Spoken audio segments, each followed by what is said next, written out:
Well, I tried so hard just to let along,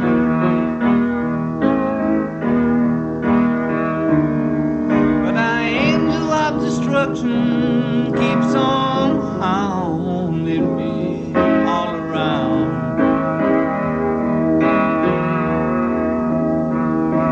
But I know in my heart,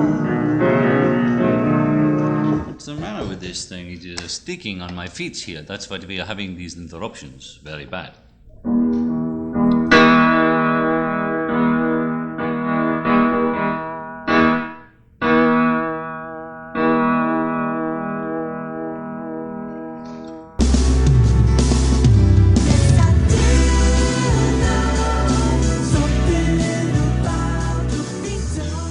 Hello and welcome to episode 245 of Something About the Beatles podcast. And this one thematically might seem in a line with the previous two episodes with Luther Russell, the two-part discussion of Double Fantasy. Actually, it's unrelated directly in that this show was taped prior to the conversation with Luther, but it kind of follows along thematically anyway as it happens, because it has to do with controlling the narrative. And specifically, when your brand is the teller of uncomfortable truths and great candor, and the guy who released the recording called Give Me Some Truth, then I think you might be held to a different standard than most rock stars. But the fact is, when you've got a reputation among certain fans that the pronouncements from your mouth are the unvarnished truth, that invites a little further scrutiny. Wherein, come to find out, a lot of stuff is either hyperbole, exaggeration, or just completely made up misdirection. Controlling the narrative. That's what the show is about. In case of John Lennon, an artist I admire as much as anybody, this is not Lennon bashing, so get that thought out of your head, nor is it particularly Yoko bashing. I admire her work plenty, here and there. Not all of it universally, but that's not true of anybody. And I don't have a particular animus toward her, but I do view what they put out in their messaging critically, because I think you have to if you're really trying to get to a core truth of something. You invite that kind of scrutiny when your brand is, I am the teller of truths. Are you really?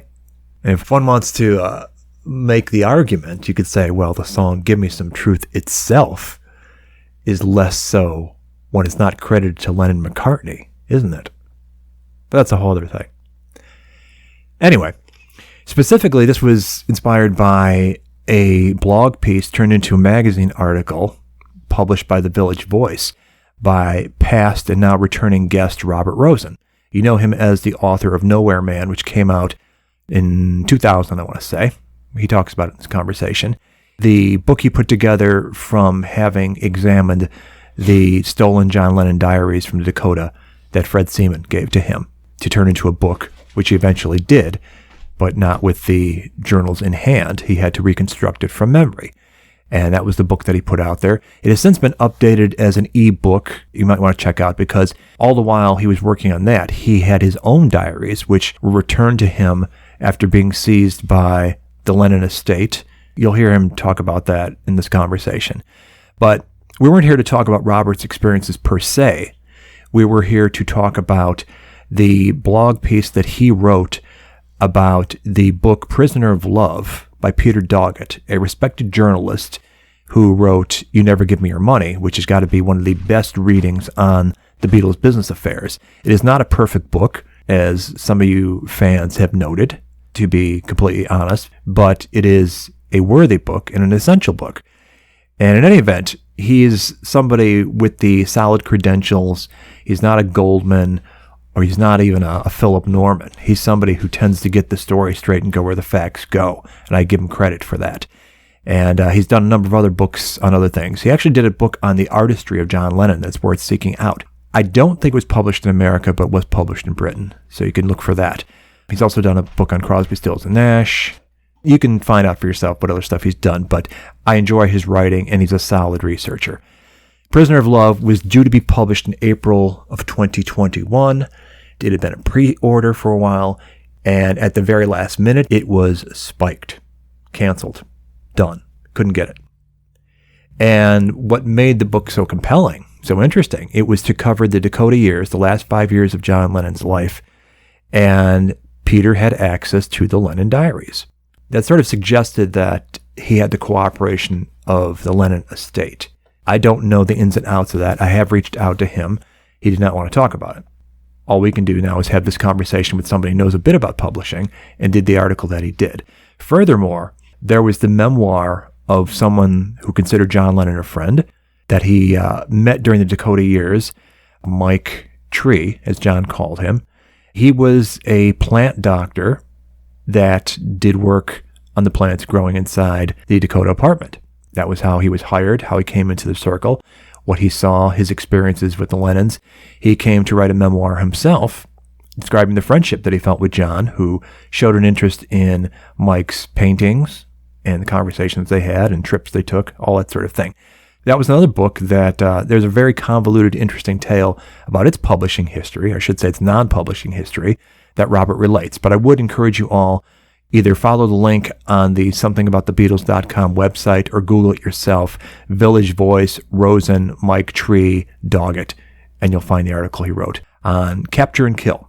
So the topic of conversation here is what went down, and the bigger picture here, and it is not any kind of Lennon bashing, it's just an examination of what went down, draw from it what you will, that for as much as they project, well, McCartney, he's the world's greatest PR guy, the Lennonos have controlled the narrative very skillfully since virtually the breakup of the Beatles, with pals they had in the media, friendly witnesses in their inner circle that have kept stories going, all with a positive spin to them, submitting input for documentaries that were made with the estate's approval, that sort of thing.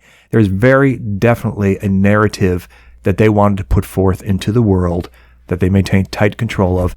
Anything critical or contrary, no matter who witnessed it, gets suppressed or discredited. This is a fact. It was a conversation worth having to describe what happened here. There will be more conversations on this, I think, in the future, but this is sort of the opening of this exploration, which we will do on future shows. There you have it. We started the conversation actually talking about another book that Robert's got in the works, another memoir.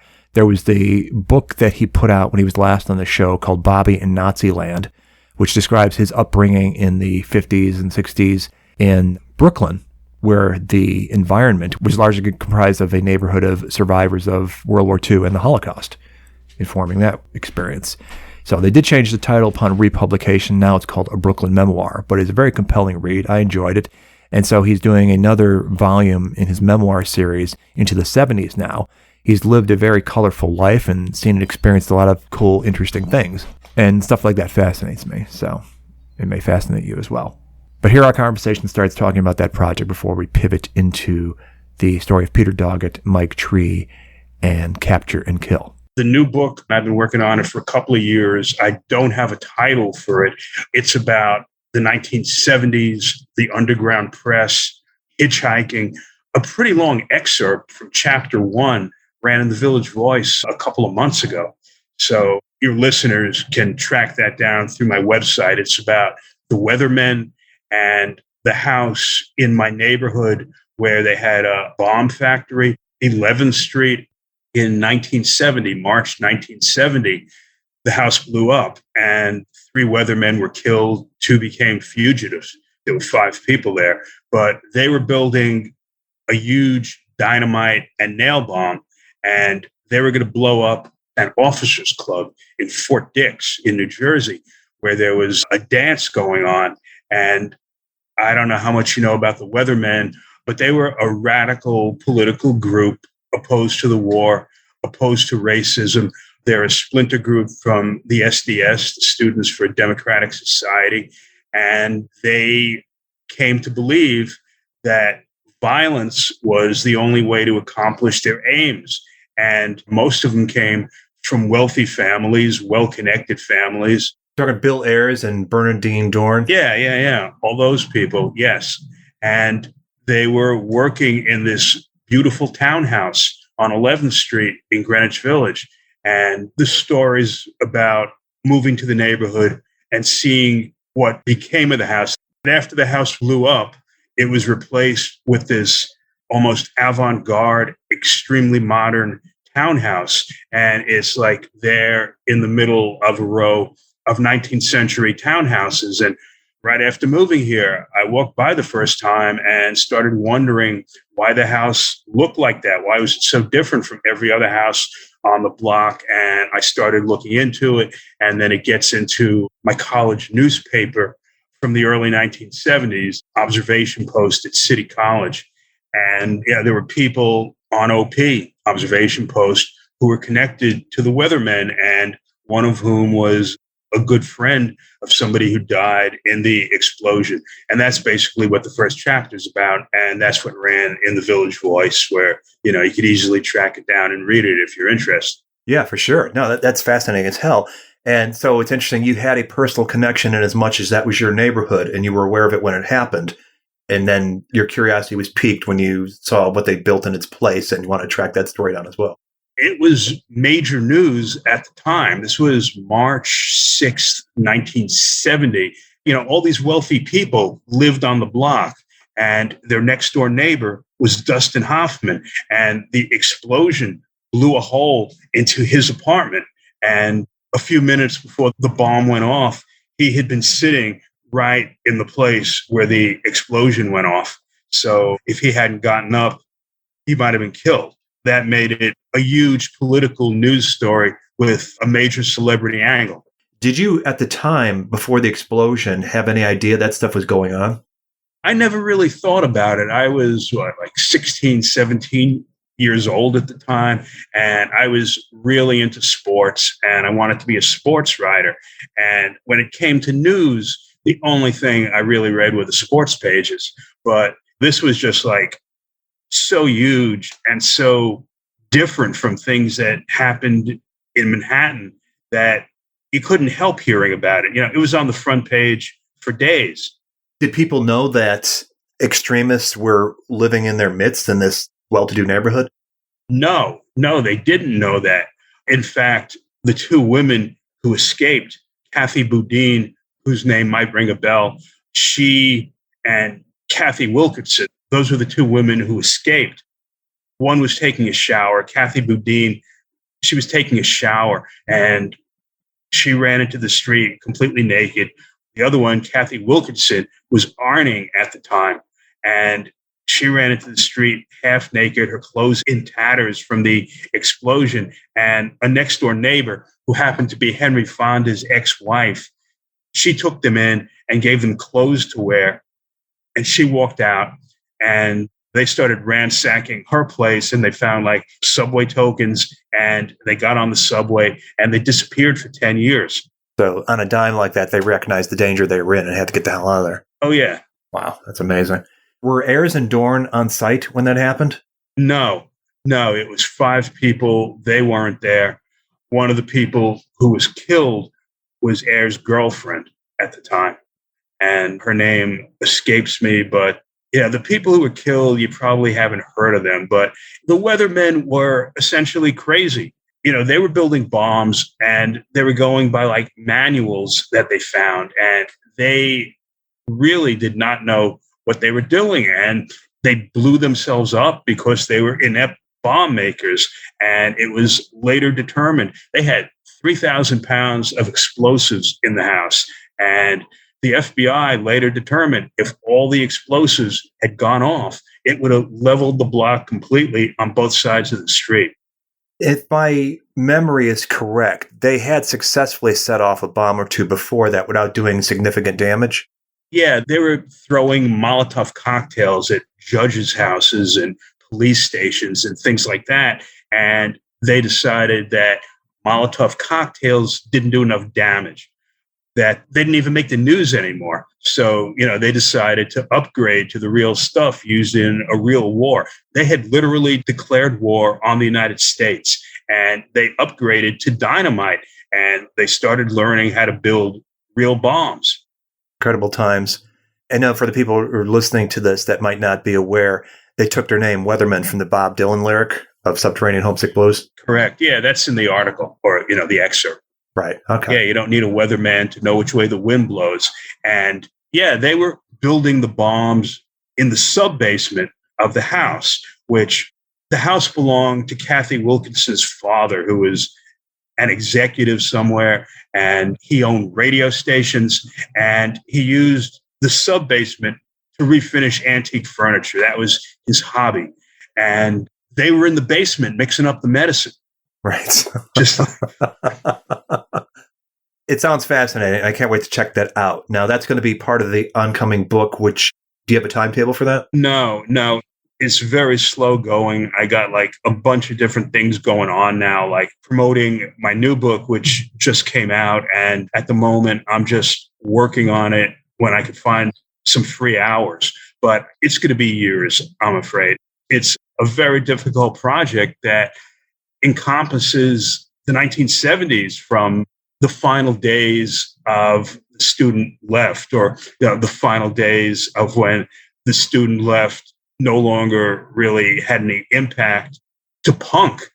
And it's mostly set on this newspaper, OP, which reflected the times. And obviously, when it's very political and the war is going on, and people are threatened by the draft, that the newspaper is very political, and it covers all that.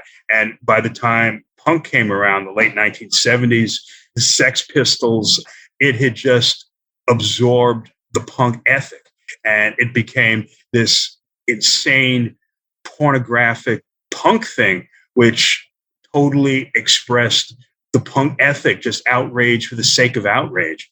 It sounds like a fascinating blend of politics and music and youthful angst, all channeled into one big thing. So very much looking forward to that whenever you find yourself completing that and getting it out to the public. So when you said you got a new book out now, you're not talking about Bobby and Naziland retitle, are you? No, what happened was Bobby and Naziland came out a couple of months pre-pandemic, and it was doing okay. What was odd was I was doing events and readings, and they're pretty well attended, and the book was selling reasonably well. But people would come up to me after these events, and they'd say things like, "I love the book, hated the title." And I didn't really think much of it. People have opinions. And then the pandemic happened, and I stopped doing events, and sales just kind of went off the cliff. All right, I figured that's the end of it. But the publisher comes back to me. I told him about the people coming up to me and saying they hated the title.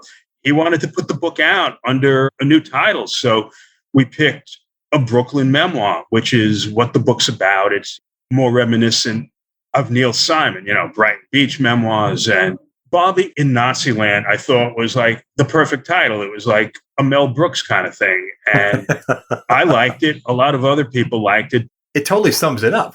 Yeah, it seemed to give off a strong negative reaction. And so they put it out under a Brooklyn memoir. They did an audio book too. It's a much more palatable title.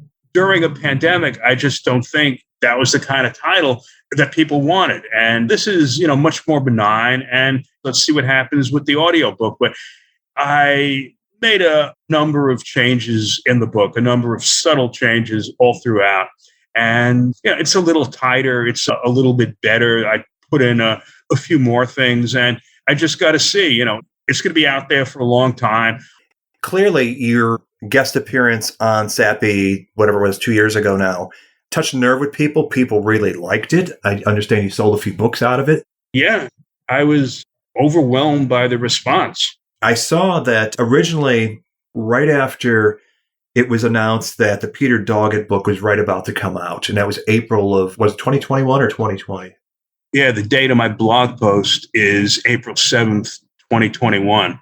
Okay. So we're not talking ancient history. We're talking relatively recently. So I'd been aware of Peter Doggett working on a book on the Dakota years, and it was being billed as, based on the Lennon Diaries, which immediately makes it stand out. It's not just another book. And Peter Doggett is not just another writer. He's a reputable UK journalist, done a lot of good stuff. You Never Give Me Your Money being the most high-profile thing he's done in Beatle World, which is a terrific book, sort of making sense of all the business stuff going on with the creation of Apple through the solo years. He's up there in terms of esteem. And when suddenly, April of 2021, this book gets stopped dead in its tracks, and there's plenty of people who've got it on pre-order, suddenly it spiked. That was a big deal. Come to find out later on, I think it was through reading your blog, I had not been aware of Mike Tree and his book. Suddenly that thing is expected to come out and isn't. That was when I saw your post, the catch and kill thing, which I thought was fascinating.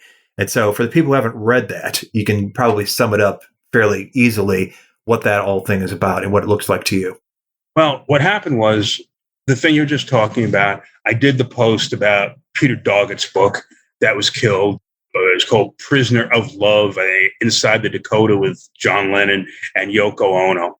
And I contacted the publisher and said, why'd you do this? And no comment. I contacted Doggett. Why was it killed? Can't talk about it. And I posted about that and my own theories about what might have happened, that I assume that they got a threatening letter from Ono's lawyers, but they weren't saying that. So after this post went up, which got a lot of traffic, an unusually high amount of traffic on my blog, I heard from Mike Tree, Mike Medeiros. Did you know him beforehand? We had met 40 years ago. I didn't even remember that. I knew who he was. I vaguely remember seeing him when I was with Fred at the Dakota, Fred Seaman. But no, I did not know him. But he contacted me and he said, Jawbone Press, the publisher that was supposed to put out Peter Doggett's book, they made an offer for my book. And then the negotiations dragged on for 6 months and then they killed it. And I said, that is really weird. Why would they make an effort or spend 6 months negotiating a contract for like a straightforward memoir about working with John and Yoko, and then tell him that their distributor, that was the reason that they gave him, that their distributor said it was a bad fit for the publishing company or something like that. Which didn't make sense. No, it did not make sense. But if it's your distributor who's going to make the final call, why wouldn't you check with them before you spend 6 months negotiating something? Right. And anyway, we met and I did an extensive interview with him and I wrote a piece about it, which it started out on my blog and it ended up in a Spanish language magazine published out of Mexico City called Proceso, which is like a Spanish language equivalent of what Time magazine used to be. It ended up on some British site called the Erotic Review, and then a slightly more elaborate piece ended up in the Village Voice. And when that happened, the people at Jawbone got upset in the Voice piece. I suggested that, this was a catch and kill or a catch and delay scheme, that they acquire things and then they kill them. And they didn't exactly do that with Mike Tree, but it was more like a catch and delay scheme. And then I saw the letter that after Jawbone said they didn't want Mike Tree's book, it was picked up by another publisher, Divergent Press in New York. And they had like a 2018 publication date. And I saw the threatening letter that they got from Ono's attorneys. And I quote that letter in the Voice piece. And now that it's now 2022, so they've been sitting on it for 4 years. And Mike Tree believes that they are waiting for Ono to die before they publish it. And, he's tried to get the rights back. He's tried to do this. He tried to do that. And they're just completely stonewalling him. So this is the kind of thing that seems typical that what Ono does, Ono and her attorneys do, especially when a former employee is going to write a memoir, is going to publish a memoir. And yet they did not do that with Fred Seaman.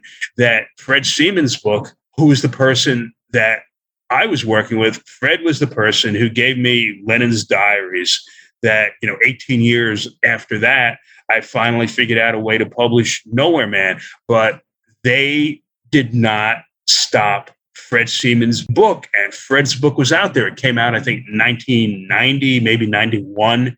And it wasn't till 2002 when Fred threatened to sue Ono for not giving him credit for a photo he took, that she finally got pissed off and sent her lawyers after Seaman. And this came to trial, and they were able to shut down Seaman completely and force him to take his book out of print, even though used copies are still floating around out there and you can still get the book. It has been forced out of print, and he is not allowed to talk about it. He's not allowed to do interviews. They completely shut him down. If he had not threatened to sue Ono or actually filed the suit, I'm not sure what happened, but it was one or the other. He started threatening. If he had not done that, his book would still be out there. It was like, I don't understand why he did it. He just should have let it go, just like the song. Yeah. He just had to let it go, but he didn't. To backtrack a bit with Fred, he had originally, back in the 80s, gotten charged with larceny for things removed from the Dakota, including the Lennon diaries, electronic equipment, things like that. And my memory is that he went to court. I don't know if he copped a plea, but whatever happened, he wasn't supposed to write about it. They were trying to shut him down back then, and yet the book came out anyway. Was that a purposeful defiance of what the court order had been when he did that, sort of daring Yoko to go after him and maybe drawing further publicity to it? I don't think there was a court order. That, there was probably a threatening letter to his publisher.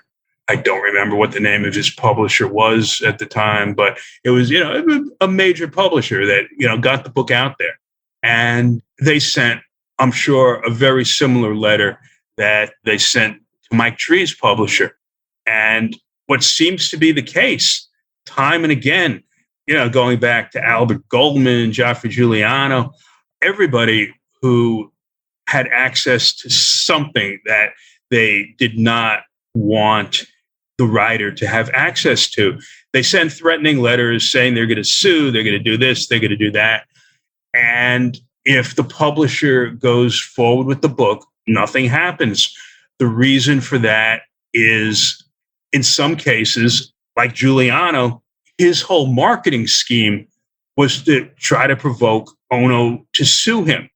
In other cases, it's just understood they're not going to really sue. They're going to threaten to sue in the most threatening imaginable language, but they're not going to go through with it because Ono is a public figure, and it's extremely difficult for a public figure to sue for libel. That you not only have to prove that what was written was libelous, but that it was libelous and it was done knowingly and maliciously. That's the standard for public figures bringing that kind of a lawsuit. So, Ono's chances of winning that kind of thing are very, very slim, probably close to nil. But what would happen if she sued when the book was already out there is it would bring a lot of attention to the book. So, she does what she can do is, have the lawyers write extremely threatening letters, and most publishers just want no part of this. So they're going to back out. But the publishers that go forward with it are going to find out that nothing is going to happen, that, they're not going to be sued. And if they want to promote the book, they're going to have to promote it through like the standard way that people promote books. So in the case of Mike Tree, the letter he got claimed that he signed an NDA when working for the Lennons that they were unable to produce. Right. Yeah. And, he says he never signed it, but still the publisher does not want to go forward at this time. In the case of Seaman, as you say, had he not gotten apparently full of hubris and gone after her for lack of a credit on a photo, and I think it was in the Lennon Anthology booklet that came out in 1999. Yeah, for pictures he took while he was on their dime, work for hire. It was a bridge too far, and his book had been in plain sight. And as you point out in your article, she's never gone after somebody for publishing something that's been published. It seems to be preemptive before a book reaches the market that she's able to shut them down. But once it's out in the open, there was no suit filed over Fred Goldman's book or Albert Goldman's book rather, because for as salacious as it was deemed at the time, maybe for the reasons you say, that is so incredibly difficult to win a libel case for somebody that's a public figure, maybe they did the calculation that there was so much outrage directed at it anyway that it was going to go up in flames without their help. And that seems to be the case. Yeah. And with Goldman, too, say what you will about him putting everything in the worst possible light. To me, Goldman's book are these nuggets of truth wrapped in just layers and layers of bullshit until it's like, in the worst possible light. But you also have to give Goldman credit. His writing has literary merit. He's a good writer, or he was a good writer. And, that would come into play too. With Giuliano, there is no literary merit. It's just like, the worst kind of hack work. And that probably worked in his favor as far as a lawsuit, that why give any attention to a book that's just like the worst kind of hack work, while you can't say that about Goldman's book. He could have people come in and testify about the literary merit, which, makes it even harder. Now, have you read Mike's book? Not the whole thing. I've read excerpts from it. It's a good book. In the Voice article about it, I give some of the flavor. And, there's that amazing scene where on December 8th that he's sitting in the Dakota working on something, and John comes in and he's like getting ready to do the shoot with Annie Leibovitz. And Lennon says something to Mike to the effect, we're opening the door and we want to see if any fans want to come in, if they're still interested. And a couple of hours later, one of those fans definitely walked through the door and killed him. I am not aiming at 16-year-olds. If they can dig it, please dig it. But when I was singing and writing this and working with her, I was visualizing all the people of my age group from the 60s. That's true. Being in their 30s and 40s now, just like me, and having wives and children, and having gone through everything together, I'm singing to them. I hope the young kids like it as well, but I'm really talking to the people that grew up with me. There's the scenes where they're in Bermuda together, and Mike builds a sailboat that they found taken apart on the property, and they go sailing together. And Mike was a painter too. And Lennon expressed an interest in Mike's paintings. And, one day, apparently, when he was on his way to visit May Pang, Mike was pretty close to where she used to live. He calls Mike and he said, can I come by and check out your paintings? So Lennon goes to Mike's apartment and they hung out for an hour. So, Mike considered Lennon a friend for those reasons. And, most of the assistants, like Fred, were considerably younger than John. Fred is my age. He was born in 1952. The Martello brothers, they were even younger. Most of the people were like 10, 12, 15 years younger. Mike was the same age. So Lennon liked having an assistant who was a contemporary, rather than significantly younger. So all these things, this is just a touching, straightforward memoir about Mike's relationship with John. Yeah, it's not Fred Seaman. It's not agenda-driven based on what I've read that you've published describing it. And what I was struck by when you talk in there about how in the months after John's gone, I think it was June of 82, that he finally quit after being accused by Yoko of stealing a banjo that John had given him from the Dakota. It reminded me of the treatment of Jack Douglas, that after John was killed, they'd been the closest of friends and very tight, and suddenly you're persona non grata. You're being punished for something. And I think Jack's own explanation for that, best he could tell, was that there was a fear from Lenono that he would talk about things he'd seen or heard, and therefore you get cut off, which to me, I would think would be an even greater incentive to tell everything you know, to even the score. But Jack didn't do that. Yeah, he did not take the opportunity to write a memoir. Maybe he just felt he didn't have to, that, his production work on Double Fantasy speaks for itself. That's probably the way that Jack felt. I also, from the diaries, I get the sense that Lennon was not entirely pleased with Jack. Jack was saying, "Oh, we're going to get the Beatles back together," and things like that. If one thing was clear from Lennon's diaries, that he never wanted to get back together with the Beatles. And I have the sense, based on what Jack says and based on what I read in the diaries, that he was just telling Jack what Jack wanted to hear, to just keep things going along smoothly. And he's saying stuff like, Yoko will deal with him when this is over. So do you think that even had John lived, they would have cut him loose? I think that's what Yoko wanted to do. She was pissed off about the negotiations and 3% of the royalties, 5% of the royalties, whatever Jack was asking for, they didn't want to give him. And, they thought he was just playing games and using whatever power he had to show them he was in control. And I don't think you could play those kind of power games, especially with Ono, and win. That, when you try to play those kind of games, the person who's the billionaire is generally going to win. I think that's what happened. It's not in Nowhere Man. It's in the ebook edition. The paperback came out in 2002. I put out an ebook edition in 2015 that's updated, that has my story about how back in 1983, 1984, they tried to stop me from publishing Nowhere Man.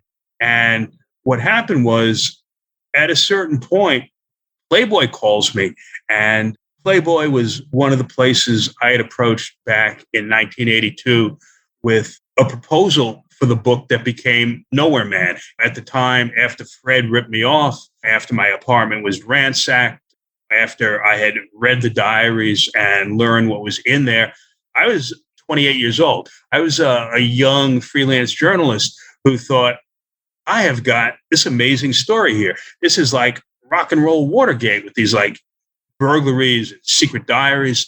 And I turned the whole thing, both the information that was in the diaries and what had happened with Fred, I turned that into a book magazine proposal. And I started sending it around to the people I sent it to: Jan Wenner at Rolling Stone and Barry Goldson at Playboy, who was, the editor on the interview with David Sheff. And I met with the two of them. Did you know at the time how Jan was pretty much tightly in the Len-Ono camp? It would be basically approaching anything with their interests at heart? I didn't understand that at the time. I was very naive. I was naive to the point where, Fred handed me these diaries and, said, turn it into a book. And okay, sure. That I thought, this is an amazing opportunity. And I took it at face value. For a long time, I just took everything Fred told me at face value. And I think in the back of my mind, I was repressing the thoughts that maybe there's something going on here that is more than meets the eye. But, I just went forward and I did my best to execute this project as best I could. And I transcribed the diaries. I spent months doing that, working on them for 16 hours per day, which is how I had portions memorized. But in any case, after my apartment was ransacked and everything was taken, and I realized I was able to recreate portions of the diaries from memory, I started to send it out. And I met with Golson, who just jerked me around for months. And I met with Wenner, who told me that I can't publish this, and the only thing you can do to save your karma is tell this story to Yoko Ono. What happened was, I did not run off and tell the story to Yoko Ono. I continued to try to get the story out there and get an assignment or a book deal writing this story. This is back in 1982, 1983. Months after I had met with Golson at Playboy, he calls me and he says, I assigned this article to David Sheff, and he wants to come to your house and do an interview.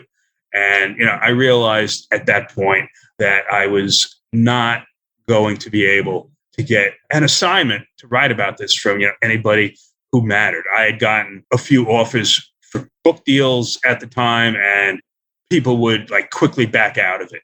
They basically said, "We believe you, but you have no documented proof that what you're saying is true. Your story has the ring of truth, but you can't prove it." And I agreed to let Chef come to my house and interview me. And he interviewed me for 2 hours. I told him the story. And I also, over that period of time, I spoke to a reporter for the New York Post. And I just thought, I had faith in Playboy's journalism. I was one of the people who often bought Playboy for the articles because I thought the articles were very good. I bought it for the John Lennon interview when that came out. I bought it for the Hunter Thompson interview, the Jimmy Carter interview. These were really good pieces of journalism. I believed in Playboy's journalism. And I thought, well, if I tell them this amazing story, they will go with it. Why wouldn't they? But no, the story that came out, I think, in March 1984 Playboy, it was called The Betrayal of John Lennon. And it basically made me out to be this monster drooling over Lennon's corpse, rubbing my hands together, just looking to make money on Lennon's corpse. And that was simply not the case.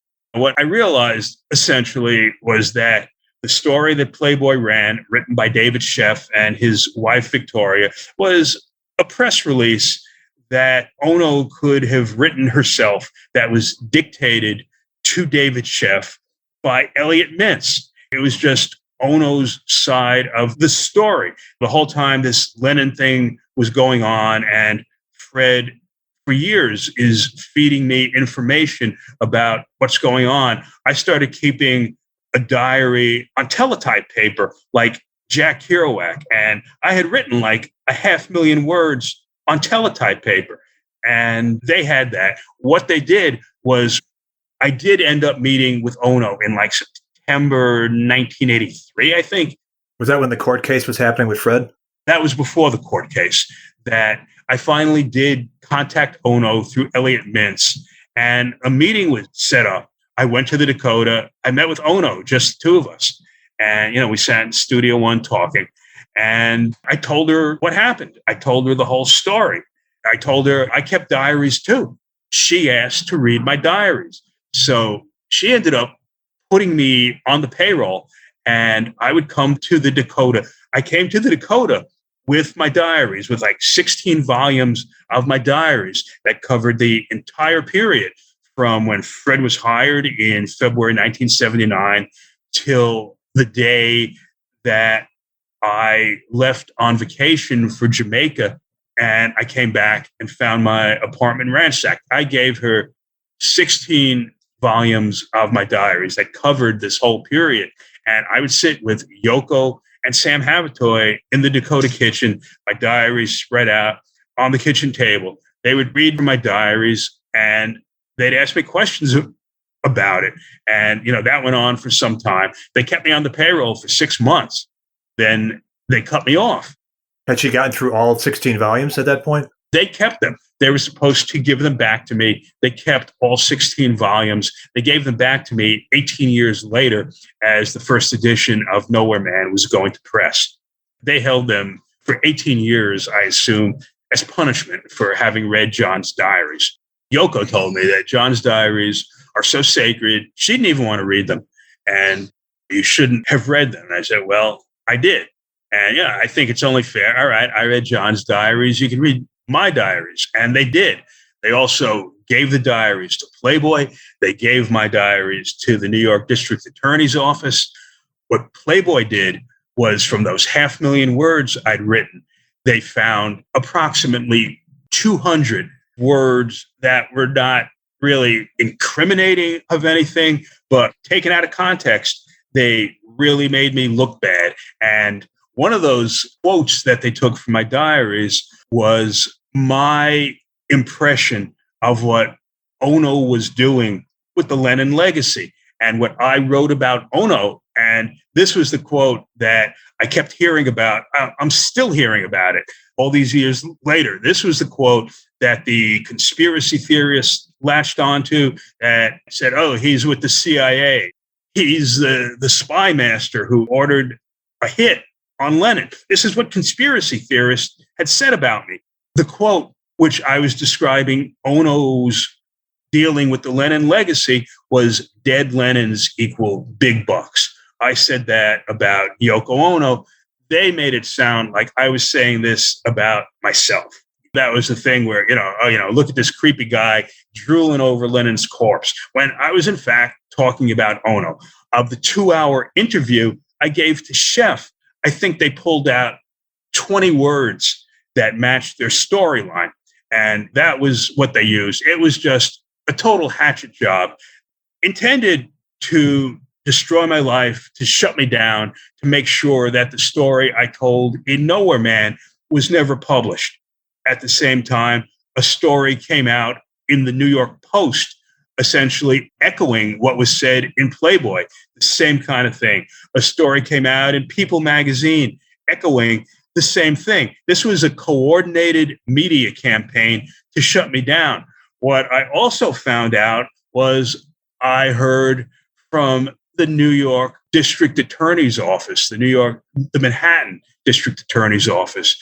They were threatening to arrest me on criminal conspiracy charges unless I signed a document forfeiting my First Amendment rights to tell the story that I told in Nowhere Man. I was able to pull out of a hat a really good criminal defense lawyer who was outraged by the case and took me on pro bono.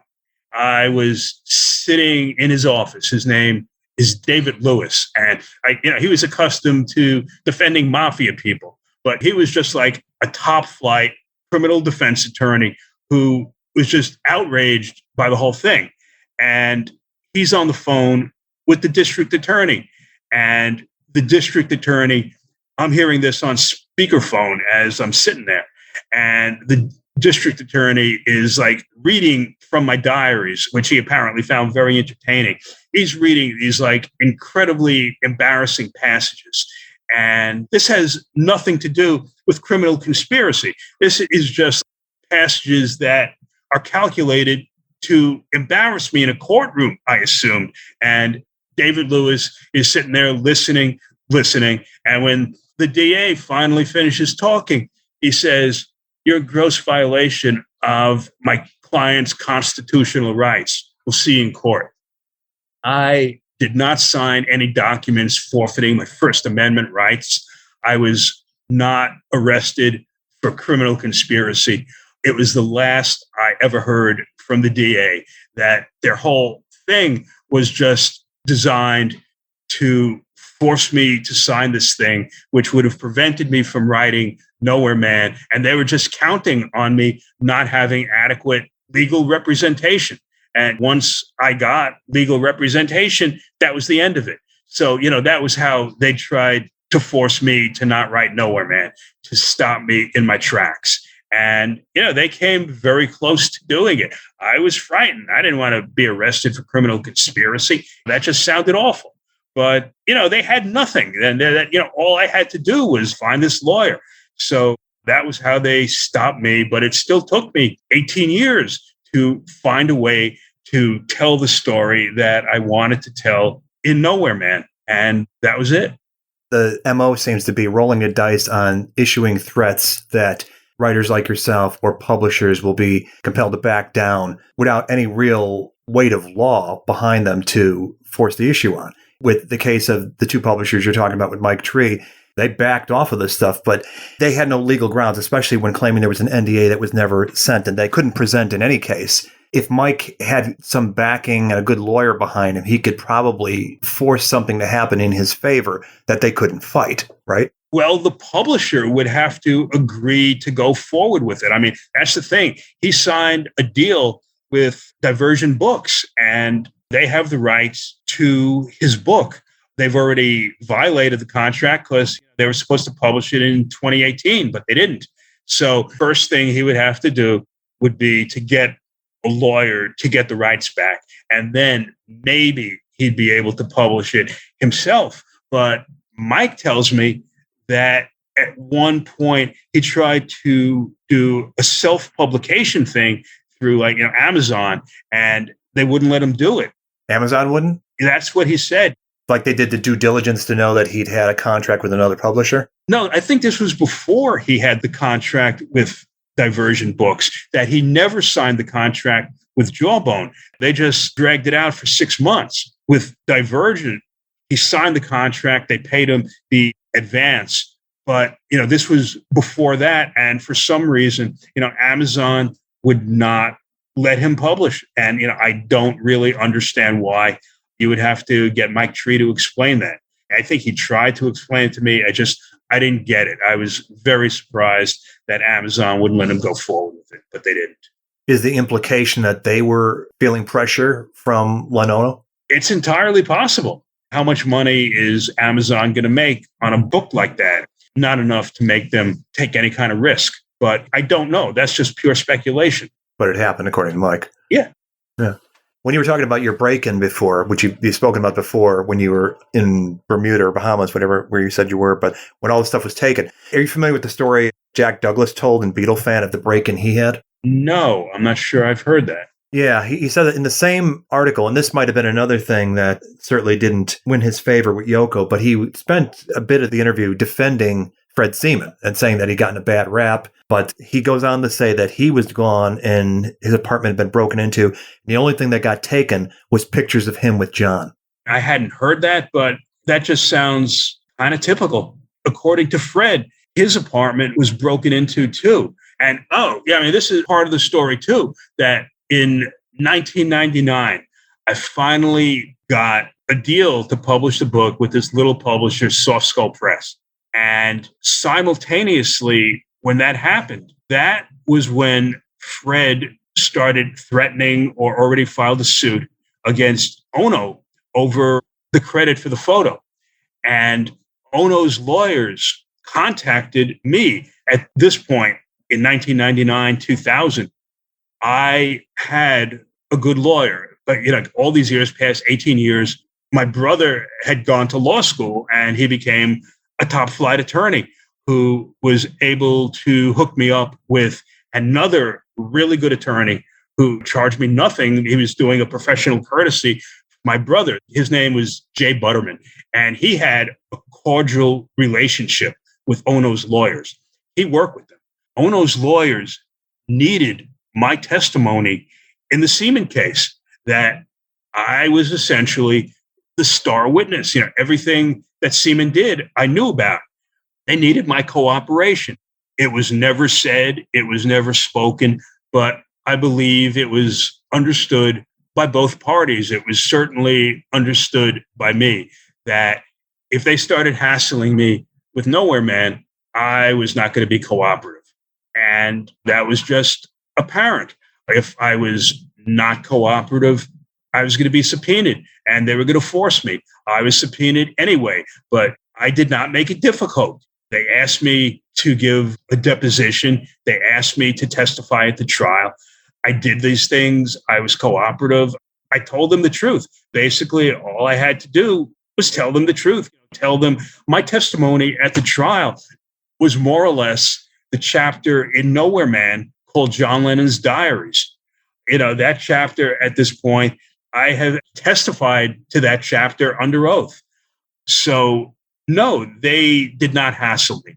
They had asked my lawyer if they could vet the book. This was Jay Butterman I'm talking about. He said that he'd vetted the book, and as far as he's concerned, I have not violated any of Ono's rights. And no, you can't vet the book. There's no reason to. So, that was it. That was the final home stretch to Nowhere Man being published, that they needed my cooperation. And if they were going to give me a hard time, I was not going to be a cooperative witness. And it was after that, after it actually was published, that they decided to give you back your diaries? As the first edition of Nowhere Man was going to press, they returned my diaries.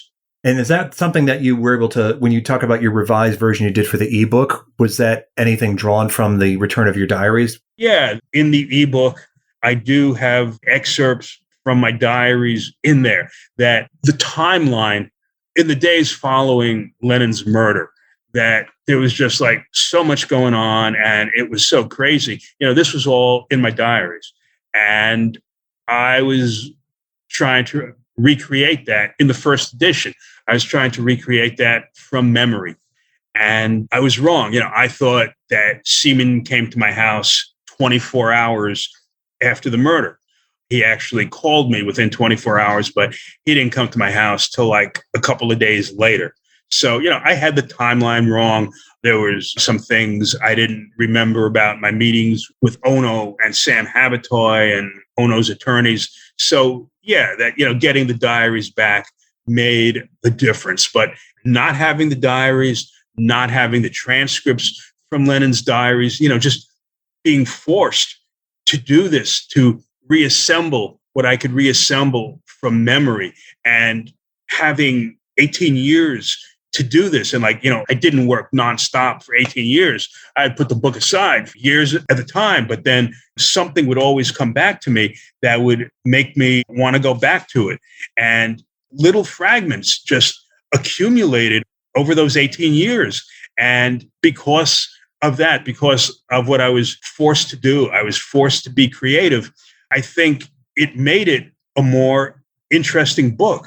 It just broke all the rules of conventional journalism, of conventional biography. But I think because of that, and because I knew what was in John's diaries, that as I was writing the book, I really felt like I was communicating in some spiritual way with Lennon's spirit.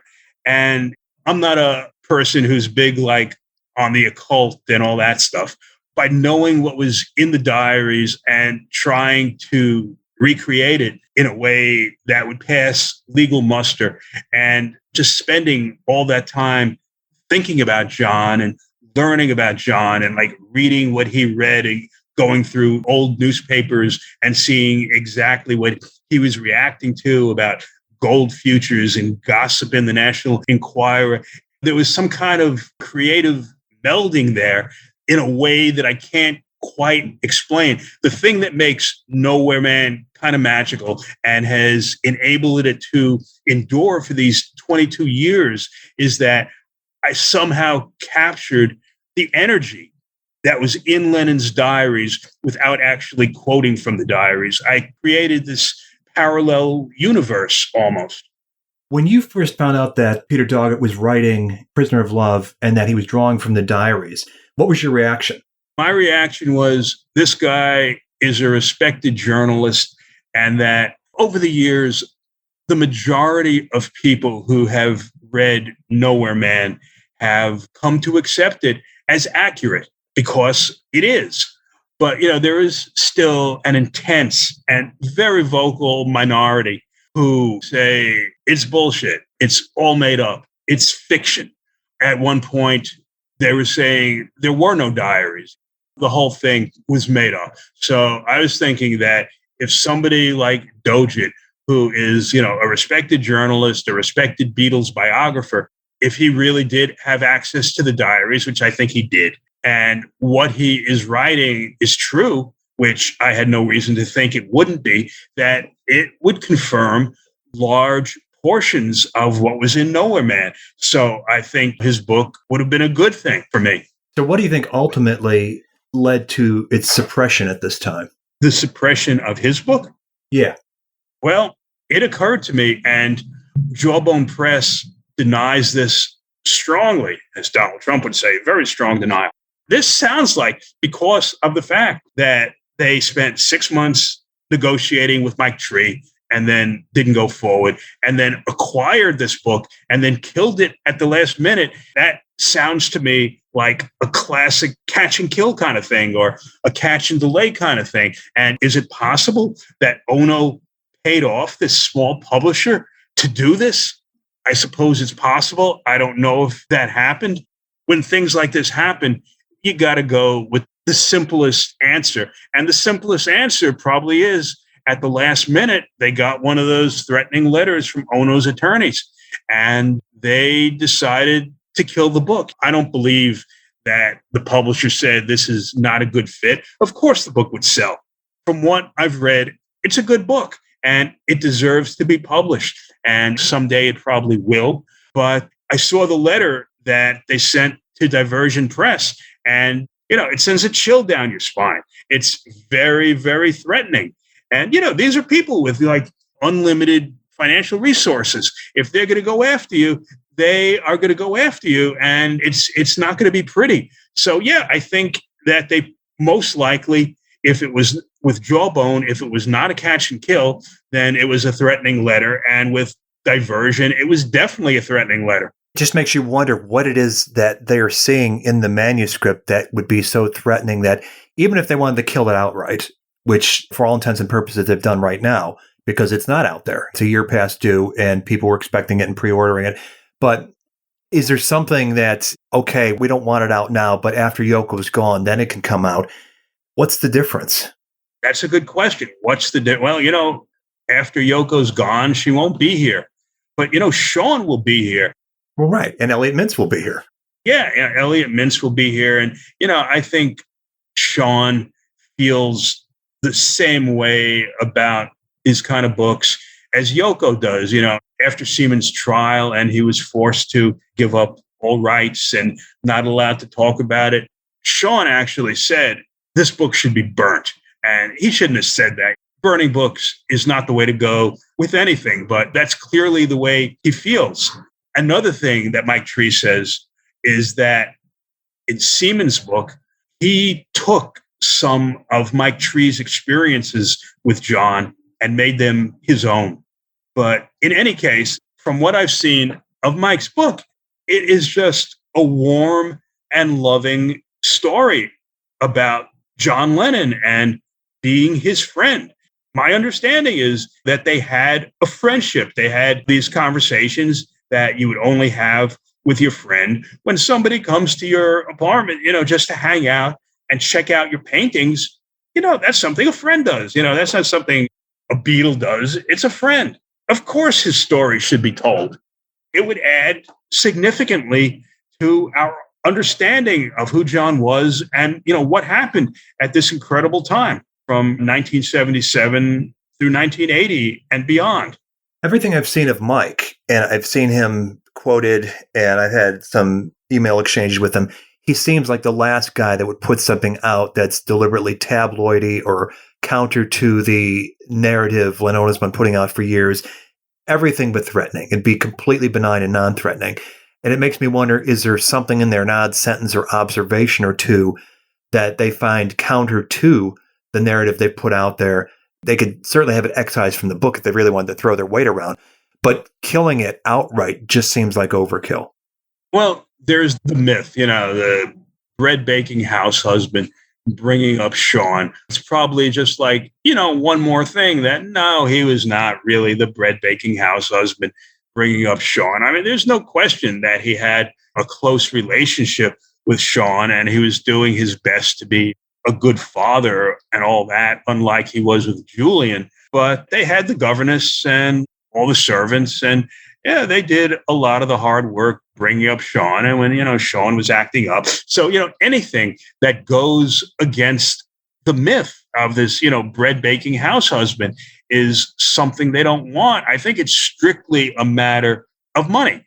The Disneyfied Lennon, the mythical Lennon, the bread baking house husband bringing up Sean, that sells more records and books and whatnot than this human, flawed, still crazy rock and rolling kind of John.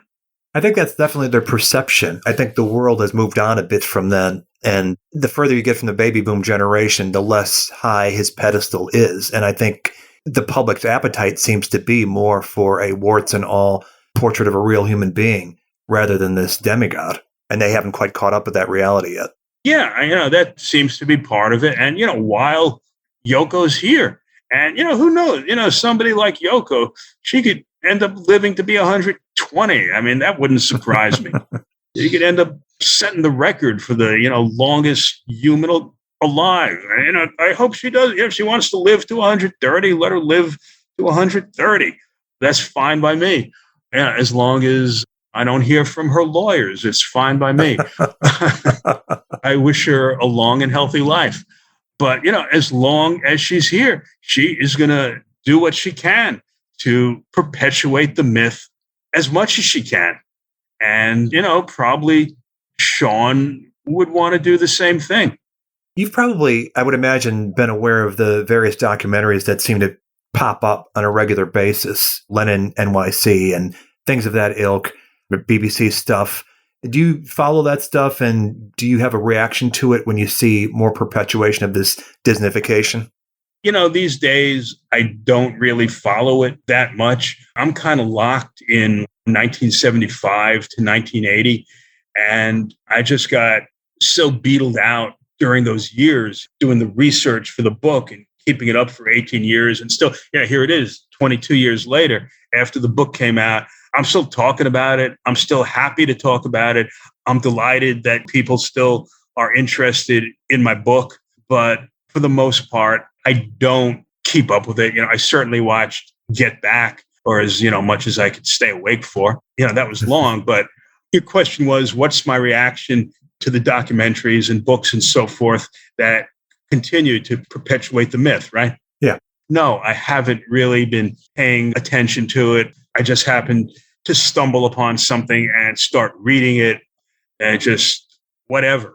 I don't have much of a reaction to it. That, people are free to do what they want to do, and people are free to believe whatever they want to believe. And, if people want to believe that John Lennon was St. John, that, fine, let them believe that. And if you're more interested in understanding what John Lennon was like for real and what he was like as a human being, there's a wide body of literature that will present that. And, Nowhere Man is a prime example of that kind of literature that, if you read Nowhere Man, you're going to spend a couple of 100 pages in Lennon's head, and you'll see what that's like, the neurosis and the occult and the insecurity and the anger and the rage and the petty jealousy and the absolute expression of joy when McCartney was busted in Japan for trying to smuggle in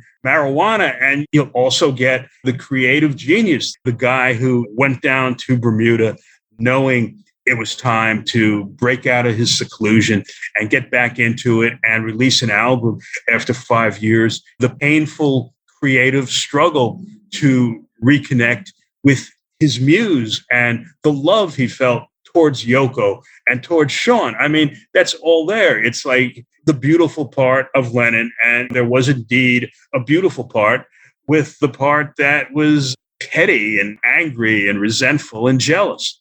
You just described his reaction to the Tokyo drug bust with Paul. There's been definitely conflicting accounts what the state of their relationship was, not just in 1980, but throughout the whole of the Beatles' solo years, where he definitely had the signs of an obsession with Paul's career and his successes. At the same time, publicly talk about, I don't pay attention to Wings, I don't pay attention to my peers, I don't pay attention to Jagger or Dylan or all that stuff. Yet you see things like the tape diary he did in 79, where he clearly is paying attention very much to Paul's career. Overall, did you get an impression of where things stood regarding his feelings toward Paul? That is like a huge part of Nowhere Man, because he spent so much time thinking about Paul and writing about Paul and obsessing over Paul and everything Paul did. It drove him every time he heard a Paul song on the radio, especially coming up off McCartney 2, that it would make him jealous. He saw his life as him and Yoko being either up or down in relation to Paul and Linda. And he just flat out said, I know this is not the way to be. There was like the jealous part of him that would just go crazy over something Paul did, and nobody's paying attention to me now. And there was that part of him. And then there was the larger part of him where he wanted to be like Jesus and Gandhi and Mohammed and Buddha. And he wanted to follow the path. He wanted to follow the way. He wanted to merge with God. And it was just this constant struggle between this man who wanted to be pure and this man who wanted to take drugs and have sex with May Pang and just like, oh yeah, I bought this beautiful house in Palm Beach, and Paul's going to read about it. And that's a great victory over McCartney. And, oh, Yoko just sold a cow for $250,000 and it's going to be in the papers and Paul's going to read about it. That's another great victory over McCartney. And it's just like Yoko did it. She used her magic powers to have Paul busted in Japan. And this is not in Nowhere Man, because this is what he wrote in the diaries. And I couldn't quote from the diaries, but he was just so overjoyed that day. It was like the high point of 1980 up to that point. And he writes, go to jail, go directly to jail, do not pass go, do not collect $200. That's the thing for Monopoly. And I'm not quoting from the diaries, I'm quoting from the Monopoly board. But, Right. That's what John wrote. And he was just, Paul's still in jail. Maybe they'll keep him there for a couple of years. And they let him out after only 10 days. But the Wings tour was ruined. And it made him happy. And then, he starts meditating. And if I meditate long and hard enough, maybe I can merge with God and be a perfect master. So that is the dichotomy that makes John such an interesting personality. There's no reconciling the two, but they're reconciled within him because he carries them both and he goes from one to the other. The guy, I want to eat a cannoli. I want to eat a chocolate chip cookie. I want to eat 3 more chocolate chip cookies. No, I want to keep a perfect macrobiotic diet. I mean, that was John. Right. And for exactly the reason you described, what makes him so compelling, even through the parts we knew without the diaries. Yeah. Something About the Beatles. Created and hosted by Robert Rodriguez. Executive producer Rick Way. Title song performed by the Corgis. Something About the Beatles is an evergreen podcast.